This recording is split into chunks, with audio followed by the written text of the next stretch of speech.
Kung di mo na itatanong, taon-taon, meron tayong Christmas party. Pero dapat camping sa malamig na lugar. May regalo at baon na lechon.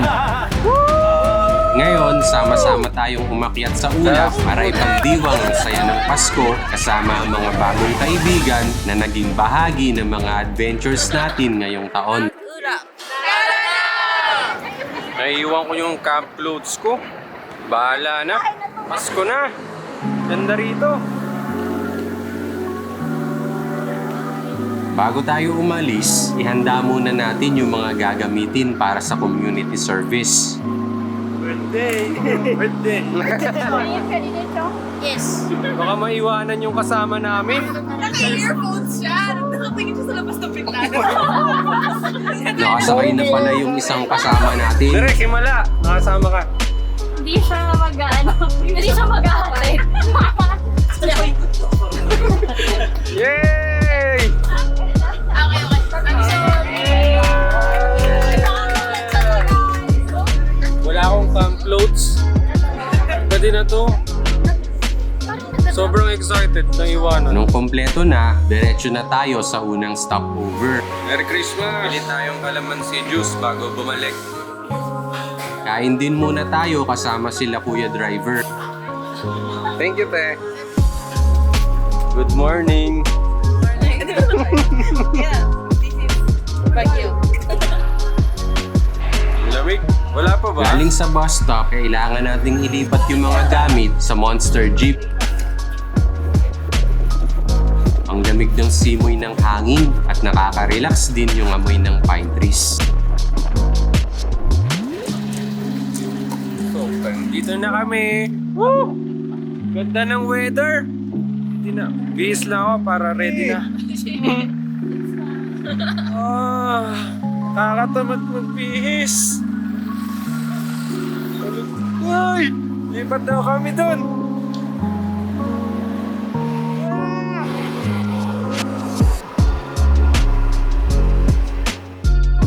Idol, sa mag-ginastos yung sanda. Sa adventure na ito, meron tayong misyon. Sumimasen! Masewen! Kailangan natin maiakyat ng ligtas yung mga cake at inumin. This is variable. I'm so... Arigato gozaimasu!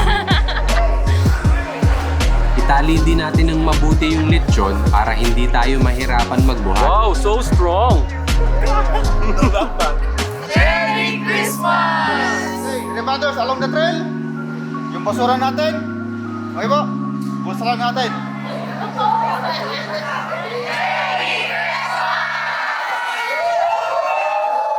Bago tayo umalis, magpaalam muna tayo.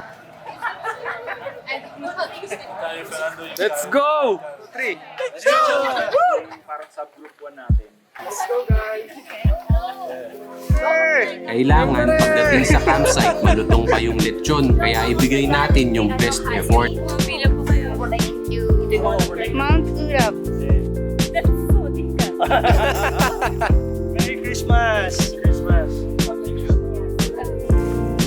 1, 2, 3. Hindi ako sigurado pero kapag umaakyat ng bundok, napapagod ka din ba agad? What happened? You're not the same? Parang humina ako ah. Mapagod.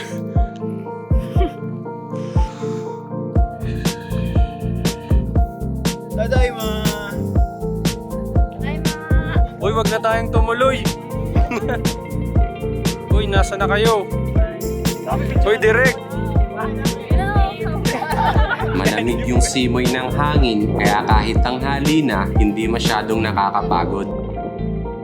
Tuloy-tuloy lang tayo hanggang sa biglang puro ulap na. Mabilis talaga magbago ang panahon kapag sa mataas na lugar.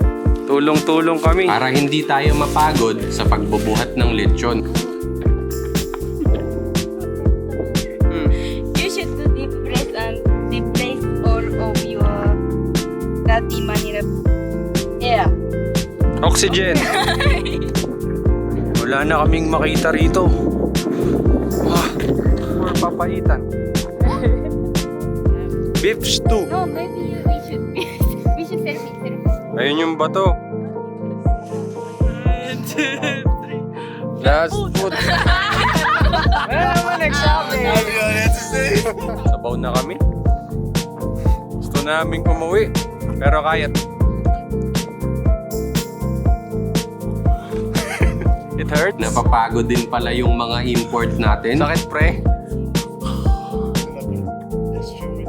Shaimase! Konti na lang. Magsasamit kami ngayon. Woo! Yun na. Let's go! Ito na. Yung lechon namin. Ang bango ng lechon. Nakakagutom. Konti na lang. I can see. Gambare! Summit? Yeah. Point at the summit. Deja, we brought you to the summit. Paminito! Deja, Breathe, Ninja. You can do it! Oh, you have so many followers! I name you the Lechong Master.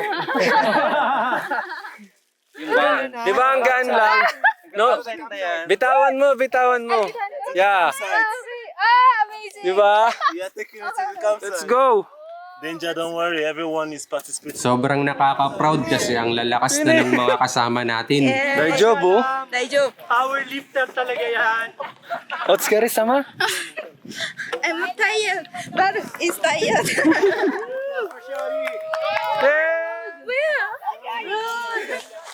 Okay na yung kitchen. So far. Mission accomplished. Kampay! What's this? Pagdating natin sa campsite, magmerienda muna tayo. Wow. The ones that we're cooking, no pork. Ang galing kasi biglang nahawi yung mga ulap. Kaya enjoyin muna natin kung nasan tayo ngayon. This holiday season, it is appropriate to be thankful for things like good weather, good friends, good company, and of course, good food. Malutong at malinamnam pa yung lechon, kaya sobrang sulit nung best effort natin. Happy birthday!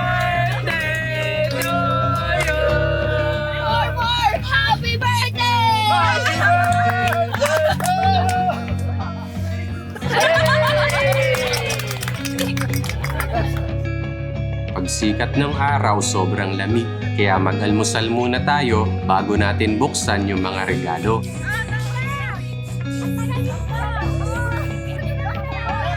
At bago tayo umuwi, maglinis muna tayo ng campsite. Sa bawat adventure natin, may mga random organic encounter. Pero kung sino yung nakalaan sa atin, sila lang din yung nandun. Malawak ang mundo, maaaring mag-isa tayo ngayon, pero balang araw, sigurado, makikilala din natin yung mga kaibigan na kukumpleto sa adventures ng buhay. Isang paalala na hindi tayo palaging mag-isa. Kaya ano pang hinihintay mo?